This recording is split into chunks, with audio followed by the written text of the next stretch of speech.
네, 안녕하세요. 여러분들의 구독과 좋아요로 이 채널이 유지되고 있습니다. 네, 영상 속도는 1.5배를 추천드리는 바이고요. 네, 이번에도 어떤 소식이 나왔는지 같이 한번 내용을 보도록 하겠습니다. 네, 간략하게 요약을 드린다고 하면 금리 관련된 소식과 XRP 소식, 그리고 세금 이야기를 준비를 했으니 하나하나씩 보고 넘어가도록 하겠습니다. 일단 금리 관련된 소식 먼저 준비를 해 보았는데요. 12월 달에 0.5% 금리 인상의 가능성에 무게가 된다라고 해서 시장의 분위기는 나쁘지 않았습니다. 코인은 악재 속에서도 갑자기 금리 인상에 따른 분위기가 나쁘지 않는다, 긍정적으로 나와주다 보니까 덩달아 같이 올라가고 있는 패턴이 보여주고 있다라고 생각이 들었고요. 그 다음으로 연준은 긴축이 끝난 거 아니다, 최저금리가 더 높을 것이다.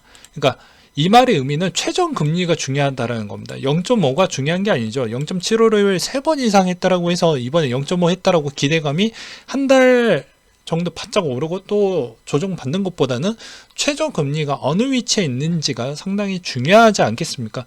그렇기 때문에 12월 전도표가 내년에 있는 전도표 금리를 최종금리 어디까지 올릴 것이냐, 그리고 점이 가장 많이 밀집이 되어져 있는 쪽이 대부분 의견이 일치한다라고 볼 수 있는 위치이기 때문에 이게 밀집이 되어져 있는지 아니면 이게 상당히 점도표가 퍼져 있는지도 좀 볼 필요성이 있을 것 같고요. 그 다음에 실업 청구 건수도 제가 매번 이야기했지만 30만 건이 넘어야 상당히 좋다고 했는데 예상치에 조금씩 높아지고 있는 게 긍정적으로 작용을 하기도 했습니다. 그리고 이번에 FOMC 의사록이 공개됐던 내용 중에 하나는 공격적으로 긴축을 했던 게 금융 시스템의 리스크가 고조된다고 해서 이번에 속도 조절이 좀 필요하다라는 이야기가 나와서 시장이 상당히 안도감이 나왔고요. 내년 3월 기준금리 전망치가 나왔는데요. 보게 되면 현재 4%인데 5.25가 상당히 높은 형태를 보고 있다고 합니다. 한국의 금통위 4대 관점 포인트는 이러하는데요. 기준금리 인상폭, 금통위 만장일치, 최종 터미널 금리, 내년 물가 성장률 전망치를 고려를 해서 이번에 0.25% 정도 올렸다고 볼 수가 있겠고요. 유가는 이번에 영향을 끼쳤던 게 원유 재고가 생각보다 많이 줄었고, 그 다음에 의사록 공개 후 1% 넘게 떨어진 달러 인덱스에 원자재가 갑자기 올라가서 상승을 보여주었다, 반사이익을 받았다. 그 다음에 하락의 조건은 G7 러시아 원유 가격 상한제에 따른 여러 가지 이슈가 나왔다라는 점이 있었습니다. 그리고 세쿼이아 캐피탈 파트너 분이 또 이런 이야기를 했는데요. 닷컴 위기, 08년도 금융 위기보다 더 도전적이다. 금리 인상, 에너지 지정학적 위기, 소비 둔화 패턴이 좀 보여지고 경기 침체는 24년까지 지속이 될 것으로 보여진다. 과거 위기 후 10년간 회복 못한 기업들이 많았기 때문에 이번에도 거의 유사하지 않겠냐라는 저런 의견들이 있었고요. 이번에 비트코인 채굴자들도 파산 위기라고 하는데 12월 달 정도 대비보다는 오히려 1월 달이나 2월 달에 그만큼 채굴 쪽에서 많은 물량들이 나오는지 안 나오는지 확인을 할 필요성이 있습니다. 왜 그러냐면 대부분 채굴 회사 상장되어져 있는 회사들이 꽤 많죠. 그러면 분기 실적이 상당히 중요하지 않겠습니까? 그 전에 사전에 고정비를 또 떨궈내고 좀 필요한 자금을 1, 2월 달에 거의 만들어서 이제 1분기 실적 이전에 거의 다 나오기 때문에 웬만하면 1, 2월 달에 좀 잘 보셔라 라고 말씀을 드리고 싶고요. 그 다음으로 판테라 캐피털이 비트코인 반감기 4월 21일 날 발생할 것으로 보여진다. 24년도입니다. 내년도 아니고요. 그래서 반감기 전에는 대략 36,000, 그 이후에 14만 9천까지는 좀 가지 않겠냐라는 의견들이 나오고 있는데 반감기 부분도 이제 전체 채굴 비중이 10% 아래로 내려가기 때문에 누군가는 이게 의미 없다, 누군가는 의미가 있다. 근데 전 또 의미가 있다의 좀 주장을 펼치고 싶은 이유가, 그럼에도 불구하고도 비트코인 가격대는 그래도 몇 천만 원 정도에 있는 가치는 형성이 되어져 있다라는 거, 그리고 거기에 반감기가 어느 정도 적용이 되면 그만큼 또 가격은 조금씩 더 오를 수밖에 없다라는 것을 또 봐야 되겠죠. 그리고 뭐 분실, 그리고 여기에서 대부분 뭐 소송으로 얽혀져 있는 물량, 그리고 숨겨놓았던 뭐 여러 가지 코인 자산들, 이렇게 보면 실제 유통량 물량은 생각보다 적습니다.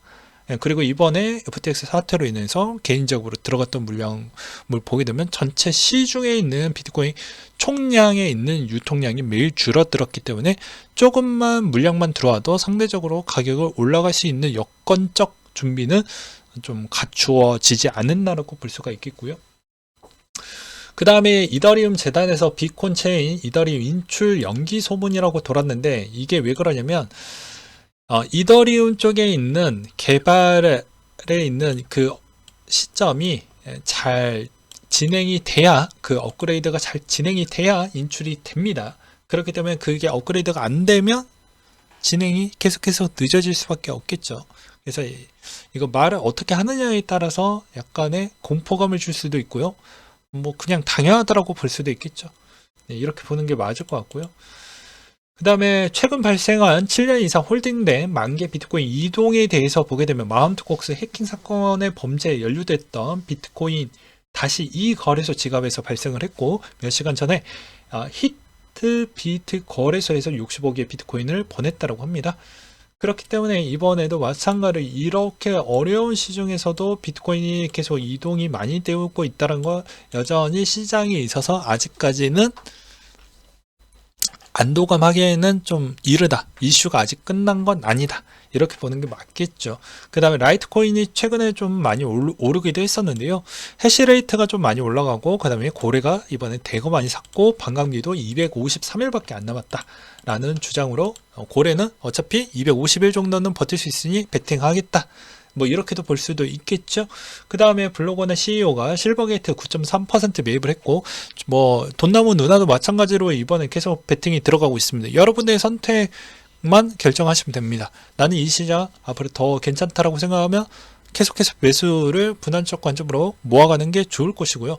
나는 아니다, 망할 것 같다라고 해도 시장은 누군가는 사주고 누군가는 팝니다. 그게 시장인 거예요.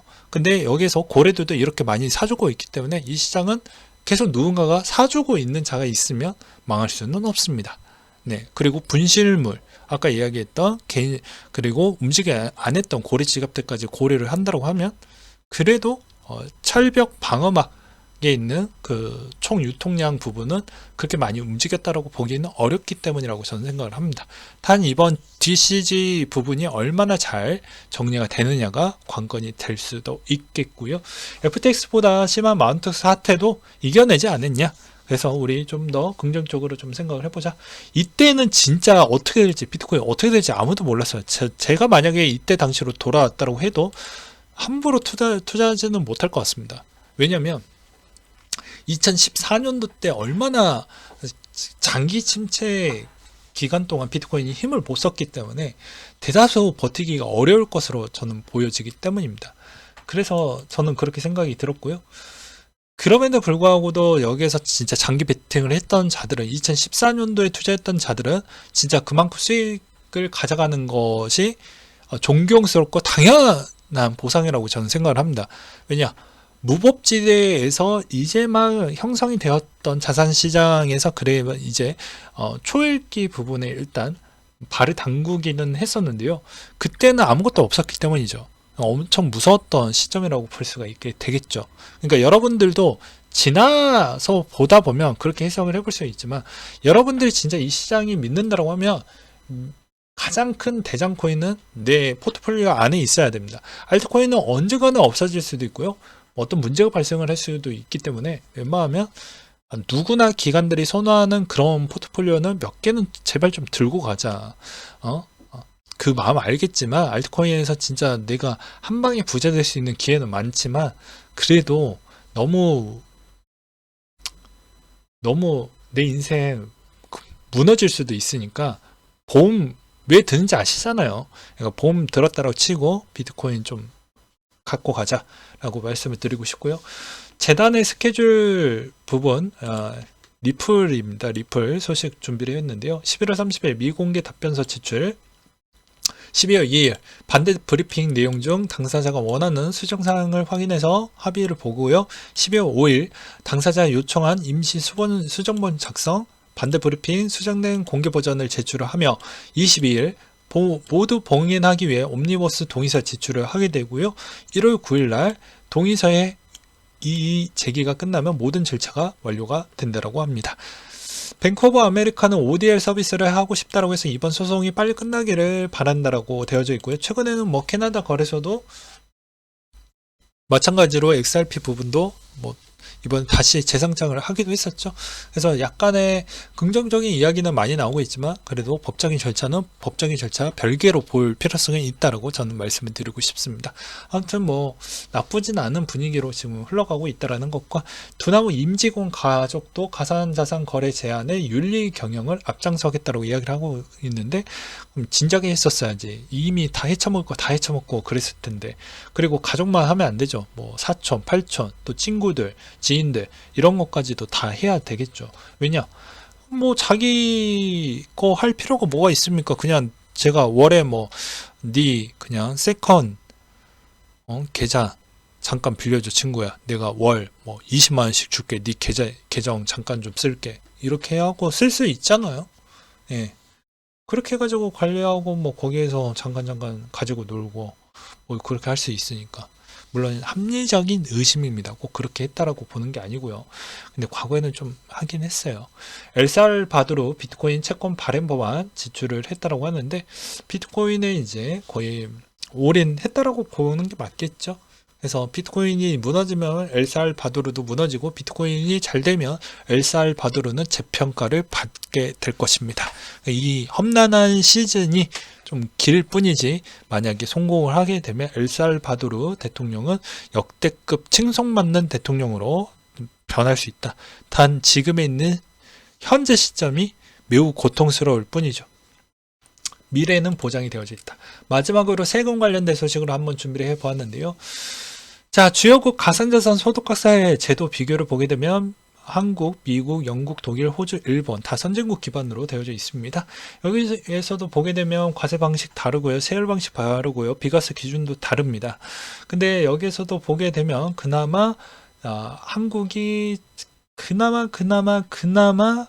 분리과세와 세금 비중이 상대적 대비 좀 저렴하다라고 착각할 수도 있겠지만 미국과 독일은 그만큼 장기 투자했었을 때에 따른 어드밴티지 손익통산 비중이 일부 들어가져 있다라는 게 좀 차이가 있다라고 말씀을 드리고 싶습니다. 그래서 여기서도 미국 2번, 3번 이렇게 하고 가로가 쳐져 있죠. 2번, 3번.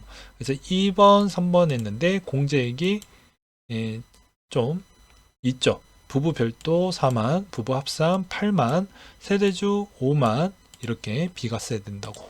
그렇기 때문에 비과세 규모를 보게 되면 우리보다는 좀 더 많다라고 볼 수가 있습니다. 그래서 주요국들 공통적으로 보게 되면 그 법적 성질, 무형자산, 금융상품 등으로 인식을 하고 있는데 가상자산 양도 등에 발생한 소득의 분류는 과세 체계에 따라 차이가 있는데요. 과세대사 자산을 폭넓게 인정하고 있는 미국, 영국, 호주 가상자산 소득, 자본 이득과 동일하게 취급하고 있는 반면 독일, 일본은 소득을 일반적인 자본 이득과 상이하게 기타 소득, 잡소득으로 분류하고 있어서 일본과 호주는 세율 구간이 가장 높은 나라 중에 하나라고 보시면 될 것 같습니다.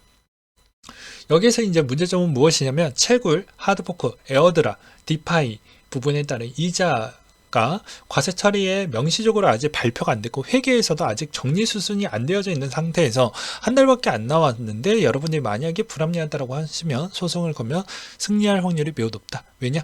과거 백데이터에서도 부동산이 여러 가지 세법이 매우 많이 바뀌다 보니까 패소율이 아주 급증을 했던 데이터도 최근에도 보여드리기도 했었죠. 그래서 여러분들이 승소할 확률이 매우 높습니다. 그래서 규모가 좀 된다. 그러면 에어드랍도 많이 받았다. 근데 그게 나중에 불장 왔을 때 나중에 내놔라. 뭐 이런 형태로 보인다고 하면 차라리 소송을 준비를 해서 진행을 하시면 됩니다. 근데 그 소송에 있는 타이밍도 잘 맞춰가지고 진행을 해야 되겠죠.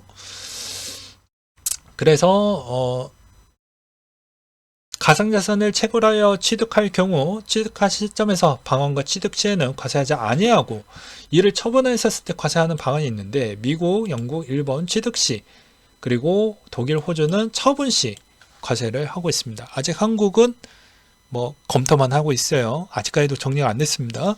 그리고 취득 시 아닌 처분 시 과세하는 방안, 가상 자산의 사용 목적이 투자, 사활동 여부에 따라서 상이하게 방안이 있는데 이게 미국은 취득 시 과세, 영국과 일본은 처분 시 과세, 호주는 투자 목적, 처분 시 사활동 목적이면 취득 시 과세를 하고 있다. 에어드랍의 경우에는 대부분 국가들이 취득한 시점, 시가에 따라 과세를 하고 있다고 하니까 참고하시기 바라겠고요. 그 다음에 한국이 왜 이렇게 이제 세금을 지금 할 수 있다라고 주장을 하고 있는 건 이게 2020년도 때 ISMS 인증을 획득을 했습니다. 거래소가 이제 그래서 제가 20년도 기준점이 이전과 이후가 가능하다라고 이야기를 하는 이유가 이게 거래소가 등록이 되는 시점 때부터 데이터를 확보를 할 수가 있거든요. 그러면 ISMS 등록한 시점으로 기준점으로 데이터가 남아져 있기 때문에 20년 이전 이후로라고 제가 이야기를 했던 이유가 그런 겁니다. 그래서 실명 확인이 가능한 입출금 계정을 통한 금융거래 신고 수리 이전 시 정보 제공 의무 본격적으로 시행을 한다. 이걸 했던 이유는 FATF에 따른 그런 요청 사항도 있었고요. 그 다음에 IFRS 국제회계 표준 부분을 맞추려고 하다 보니까 어쩔 수 없이 이게 또 취급된 자산에 또 들어가져 있잖아요. 그래서 이걸 좀 표준화하려고 하는 작업을 그냥 그때 당시에 맞추려고 좀 했었다라고 보는 게 맞겠죠. 그래서 가산자산 소득세 과세자료 제출 의무, 신고 의무를 규정하는 바 소득 과세를 위한 토대가 마련되었다라고 할 수가 있다. 마련은 됐죠. 근데 이럴 경우에는 어떻게 할 건데? 아까 이야기했듯이 뭐 최고의 이런 건 어떻게 할 건데? 그러니까 되어져 있는데 좀 말이 많이 나올 것 같습니다. 그러니까는 일을 참 먹어치 하죠. 뭐 기업에서 저렇게 하면 사람이 빨리 잘리는데 국회의원은 도대체 누가 뽑았을까요? 뭐 우리의 잘못도 저는 있다라고 봅니다. 왜냐 국민의 대다수 과반수 이상 투표로 인해서 뽑혔기 때문이죠. 그래서 어쩔 수가 없습니다. 예, 우리가 과반수 이상 뽑혔기 때문에 그분들의 있는 의견도 어느 정도는 반은 정도는 수렴을 해야 되지 않을까 싶어요. 그래서 짜증은 나는데 이게 이제 한 달밖에 안 남았는데 진짜 어떻게 될지 계속 봐야 됩니다. 이건 사람의 의견이 따라서 달라지고 또 그 당 대표에 따른 언급도 상당히 중요시하게 보는 부분이기 때문이죠. 그래서 저도 예측하기가 어렵기 때문에 여러분들이 각자 한번 생각을 해보시기 바라겠고요. 정치적인 부분은 절대 아니고 객관적으로 또 세법에 대해서만 이야기를 했기 때문에 오해하지 말아주시기 바라겠습니다. 네, 이상으로 마치도록 할게요.